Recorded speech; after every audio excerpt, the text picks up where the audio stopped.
யோவான் எழுதின சுவிசேஷம் 19ஆம் அதிகாரம் 28வது வசனத்துல இயேசு சிலுவையில 5வது வார்த்தையாக மொழிந்த வார்த்தை, வேத வாக்கியம் நிறைவேறத்தக்கதாக நான் தாகமாய் இருக்கிறேன்.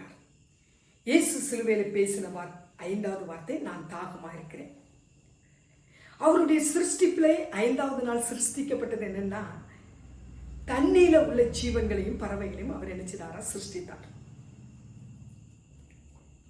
அதாவது நீந்தக்கூடியவைகளை அவர் சிருஷ்டித்தார். 5வது நாள் தண்ணீர வாழக்கூடியதான நீர்வாழ் ஜந்துக்களை அவர் சிருஷ்டித்தார். 5வது வார்த்தையும் தண்ணீரோடு இணைக்கப்பட்டதுதான், நான் தாகமாய் இருக்கிறேன் என்பதாக. இந்த வார்த்தையை எழுதும் போது அதுல ஒரு அடைமொழியை கொடுக்கிறார். என்னன்னா, வேத வாக்கியம் நிறைவேறத்தக்கதாக இந்த வார்த்தை நினைச்சதான்னு சொன்னார்.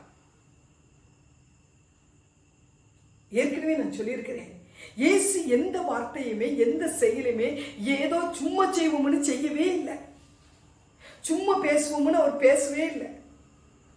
எல்லாமே பிதா என்ன சொல்கிறாரோ, எதை காண்பிக்கிறாரோ அதை தான் நான் செய்கிறேன் அப்படிங்கிறார். இப்ப நம்ம ஒரு வியாதியஸ்தரை ஒரு எண்ணெய் வச்சு ஜொபிச்சு சுகமாக்குறோம்னு வச்சுக்காங்களேன். அப்புறம் எத்தனை வியாதியஸ்தர் நம்மகிட்ட வந்தாலும் அதே மெத்தட்ல தான் நம்ம என்ன செய்வோம், சரி அவங்களுக்கு அன்னைக்கு எண்ணெய் வச்சு ஜோம் பண்ணி சரியாயிட்டுங்க அப்படின்னு சொல்லி அதே மெத்தடை தான் நம்ம பயன்படுத்துவோம். இது நம்ம. ஆனா இயேசு அப்படி பயன்படுத்தல. மரித்தவங்களை உயிரோடு எழுப்பின மெத்தடை நீங்க பாருங்க. வாலிபனை எழுப்பும் போது பாடையை தொட்டார்னு இருக்கு, அந்த சிறு பெண்ணை எழுப்பும் போது கையை பிடிச்சு தூக்கினார்னு இருக்கு, லாசருவை கேட்கும் போது கூப்பிட்டார், லாசருவை வெளியவான்னு கூப்பிட்டார். இப்படி ஒவ்வொருவரையும் உயிரோடு எழுப்பினதிலேயே ஒவ்வொரு வித்தியாசம் காணப்படுகிறதுனா, அவர் சுயமாய் செய்யவில்லை, பிதா என்ன மெத்தடை காட்டுறாரோ அதை அவர் என்ன செய்தாரா செய்து முடிச்சார். அதுல தாங்க அவருக்கு மேல என்னச்சது, வேத வாக்கியம் நிறைவேறத்தக்கதாக தாகமாய் இருக்கிறேன்னு சொல்றார். ஒருவேளை சூழ்நிலை, அந்த தன்மைகள், அவருக்கு வந்த பாடுகள், அங்க கொடுக்கப்பட்ட அடிகள், நிந்தைகள், அவமானங்கள் எல்லாமே ஒரு இயற்கையான தாகத்தையுமே அவருக்கு என்ன செஞ்சிருக்கும், கொடுத்திருக்கும். ஆனா இங்க இயற்கையான தாகம்னு சொல்லாதபடி ஒரு தீர்க்க தரிசன நிறைவேறுதலின் தாகமாக இங்க என்ன செய்ய சொல்லப்பட்டிருக்கு. அதாவது தண்ணியை சிருஷ்டித்த தேவன்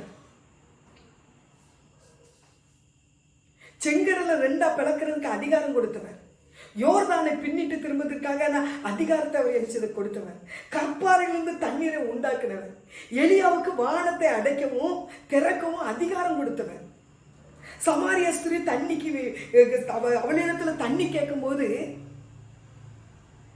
நான் உனக்கு ஜீவ தண்ணீரை தருவேன்னு சொன்னவர். இப்படி இயேசுடைய அந்த வாழ்க்கையில அவர் வாழ்ந்த நாட்கள்ல, ஊழிய நாட்கள்ல அநேக காரியங்கள்ல இந்த வேதத்தை தண்ணீரை வைத்து அவர் அற்புதத்தை செய்தவர். இன்றைக்கு அவர் சொல்லுகிறார் 5வது வார்த்தை என்ன வார்த்தைன்னா, நான் தாகமாக இருக்கிறேன் என்பதாக. ஏற்கனவே ஏசாயா தீர்க்கதரிசியை வச்சு அவர் சொல்றாரு, ஓ தாகமா இருக்கிறவங்களே நீங்க எல்லாரும் என்கிட்ட வாங்க, நான் உங்களுக்கு ஜீவ தண்ணீர் நினைச்சுவேன் தருவேன். அப்படியானா 5வது நாளில தண்ணீர வாழக்கூடியதை படைத்த அவரு இன்றைக்கு தண்ணீரை குறித்து அவர் ஒரு வார்த்தை சொல்கிறார், தாகமாய் இருக்கிறேன் ஆண்டவரே. காடுக்கும் ஒரு தாகம் உண்டுங்க.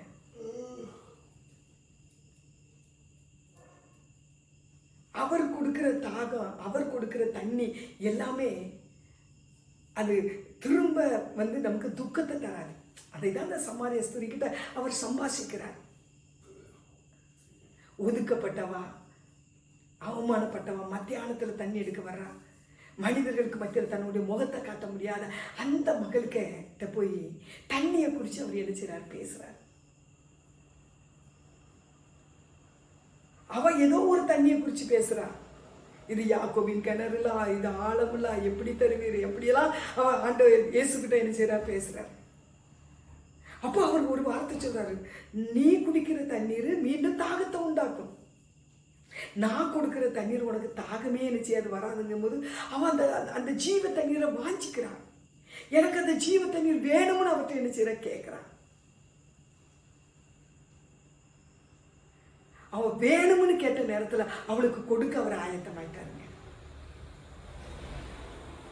நான் தாரேன். உன் கணவனை மட்டும் நீ கூட்டிட்டு அங்க ஒரு சரிப்படுத்துதலை உண்டாக்குற. தாகத்தை தீர்ப்புறதுக்கு, ஜீவ தண்ணீரை கொடுப்பறதுக்கு அவ பாத்திரம் எப்படி இருக்குன்னா கொஞ்சம் அழுக்கா இருக்குது. நம்ம பாருங்க, அழுக்கான பாத்திரத்துல போய் பாலை வாங்க மாட்டோம். பால்காரன் வாரான்னு தெரிஞ்சாலே நம்ம எடுத்து வச்சிருக்கிற பாத்திரத்தை கூட ஒரு தடவை கழுவிக்கிட்டு தான் நம்ம நினைச்சுவோம் அந்த பாலை நம்ம வாங்குவோம். அப்படிதானே? இயேசுவும் நம்ம பாத்திரம், நாம ஒரு பாத்திரம். நம்ம இருதயமாகிய பாத்திரத்துல அந்த தண்ணீரை, அந்த ஜீவ தண்ணீரை அவர் ஊற்றுறதுக்கு ஒரு சுத்திகரிப்பு அவர் என்ன செய்யறாரு சொல்றார். அந்த சுத்திகரிப்புக்கு என்னன்னா ஒண்ணுமே இல்லைங்க, உண்மையை ஒத்துக்கிட்டது தாங்க அந்த சுத்திகரிப்பு. நம்ம என்னைக்கு ஆமா ஆண்டவரே நான் தப்பு பண்ணேன், நான் பொய் சொன்னேன், நான் இப்படி பண்ணேன்னு உண்மையை ஒத்துக்கிட்டாலே அங்க ஒரு பெரிய சுத்திகரிப்பு வந்துடும். அதை தான் அந்த சமாரிய ஸ்திரீ சொல்றான். நீ சொன்னது உண்மைதான், எனக்கு இத்தனை மனித கணவன் புருஷன் உண்டு. அந்த உண்மையாவோ என்ன செய்ய ஒத்துக்கிட்டான். அந்த ஒத்துக்கிட்ட மாத்திரத்துல அவன் அப்படியே போய் என்ன செய்யறான், அந்த கிராமத்துல போய் எல்லாத்தையும் தைரியமா சொல்றான். நான் செய்தது ஒருத்தர் சொல்லிட்டார். அது பாருங்க, அவ அந்த ரட்சிப்பு வரும்போது அந்த பாவத்துக்கு மன்னிப்பு கேட்பதுக்கோ பாவத்தை வெளியே வர்றதுக்கோ யாருக்கு அவளை பத்தி என்ன ரட்சித்தவர் அவரு, அவரே என்ன மன்னிச்சுட்டாரு. இனி யார் அதை குறிச்சு சொன்னா என்ன? அந்த அதுலதான் அவன் எல்லாத்தையும் போய் சொல்றான். இப்போ ஒரு ஆளு அந்த ஜீவ தண்ணீர் என்ன செய்யும்னா நம்மளை மட்டும் ரட்சிக்காது. அந்த தண்ணி அப்படியே கொஞ்சம் பேர அப்படியே போற இடமெல்லாம் ரட்சித்துக்கிட்டே வரும். எப்படி ஒரு ஆறு புறப்படும் போது கையில கிடைக்கிற கல்லு மண்ணு வேஸ்ட் எல்லாத்தையும் அடிச்சுக்கிட்டு போறது போல யாரெல்லாம் பார்க்குதோ அவங்களை எல்லாம் இயேசுக்காக அதை ஆதாயப்படுத்திக்கிட்டே இருக்கும். அதுதாங்க தாகம், அதுதாங்க தாகம். இப்ப அவள் அந்த தண்ணீரை அவளுக்கிட்ட கொடுத்தாரு. அவ போய் என்ன செய்தா, சமாரியாவில் உள்ள எல்லாருக்கும் கொடுக்க தொடங்கிட்டான். 5வது வசனம் அவர் சொல்றாரு, இன்னும் நான் தாகமா தான் இருக்கிறேன். எதற்கு தெரியுமா? உனக்கு அந்த தண்ணீரை தருவதற்காக, அந்த ஜீவ தண்ணீரை உங்களுக்கு தர்றதுக்காக, உனக்கு தர்றதுக்காக நான் தாகமா இருக்கிறேன். வேத வாக்கியம் நிறைவேறணும். என்ன நிறைவேறணும்? இந்த முழு உலகம் அவருடைய ராஜ்யமா என்ன செய்யணும்? மாறி ஆகணும். அவருடைய சுவாபத்தை வெளிப்படுத்தி ஆகணும். அவருடைய பிள்ளைங்கிறத வெளிப்படுத்தி ஆகணும். இந்த முழு உலகத்திலும் ஒரு பெரிய ரட்சிப்பின் திட்டம் என்ன செய்யணும்? நடக்கணும். இதற்காக தான் அவர் சொல்றாரு, நான் தாகமா இருக்கிறேன். 5வது வார்த்தை, தாகமா இருக்கிறேன். நீங்க பாருங்க, ஜலப்பிரளயம் நோவா காலத்துல வந்து எல்லாம் அழிஞ்சு போச்சுங்க. ஆனா எது மட்டும் அழியல தெரியுமா? இந்த மீன்கள், தண்ணியில வாழக்கூடியது மட்டும் தான் அழியல, மீதி எல்லாம் அழிஞ்சாச்சு. பேழைக்குள்ள போனது காக்கப்பட்டது, அது உண்மைதான். ஆனா வெளியே இருந்ததுல தண்ணியில வாழக்கூடியது மட்டும்தான் என்ன செய்யல, சாகவே இல்லை. ஒரு சில மரங்களும் என்ன செய்யல, அழியாம பாதுகாக்கப்பட்டது. இதுதான் ஜீவ தண்ணீருக்குள்ளேதான ஒரு ஒற்றுமை. அதை யாரையும் அழிக்க முடியாது. ஜீவ தண்ணீரை யாரும் அதை கெடுக்க முடியாது, அழிக்க முடியாது. அதை உங்களுக்கு எனக்கு தர அவர் ஆயத்தமா இருக்கிறார். அவர் எப்படிப்பட்டவர் தெரியுமா? கற்பாறையிலிருந்து தண்ணீரை உண்டாக்கினதே இல்லை, தண்ணியை ரத்தமாக்கினவர், தண்ணியை திராட்சரசமாக்கினவர். இப்ப அவர் என்ன செய்றார் தெரியுமா? திராட்சரசத்தை இரத்தமாய் மாற்றி நமக்கு பருக தந்து, நமக்குள் அந்த ஜீவ நதி உருவாக அவர் தன்னுடைய இரத்தத்தையே நமக்கு தந்திருக்கிறார். அதனாலதான் அவர் 5வது வார்த்தை சொன்னார், இதோ நான் தாகமா இருக்கிறேன் என்பதாக. அப்படியானா தாகமாய் இருக்கிறேன்னு சொன்னவர் யாரெல்லாம், ஆண்டவரே எனக்கும் அதுல தாகம் இருக்குப்பா, அபிஷேகத்துக்கு மேல தாகம் இருக்குப்பா, வார்த்தைக்கு மேல தாகம் இருக்குப்பா, உங்க மேல எனக்கு ஒரு தாகம் இருக்குன்னு யாரெல்லாம் தாகத்துக்கு வராங்களோ, தாகமா இருக்கிறாங்களோ அவங்களுக்கு எல்லாம் அந்த அவர் என்ன செய்யறாரு? தண்ணீரை கொடுத்து அவங்க தாகத்தை தீர்க்கிறார். அப்போ ஒரு அபிஷேகத்தை பெற்றுக்கொள்ள வேண்டுமானால் அதற்கு மேல் உங்களுக்கு என்ன வேணும் மட்டும்தான் இருக்கணும், தாகம் மட்டும்தான் இருக்கணும்.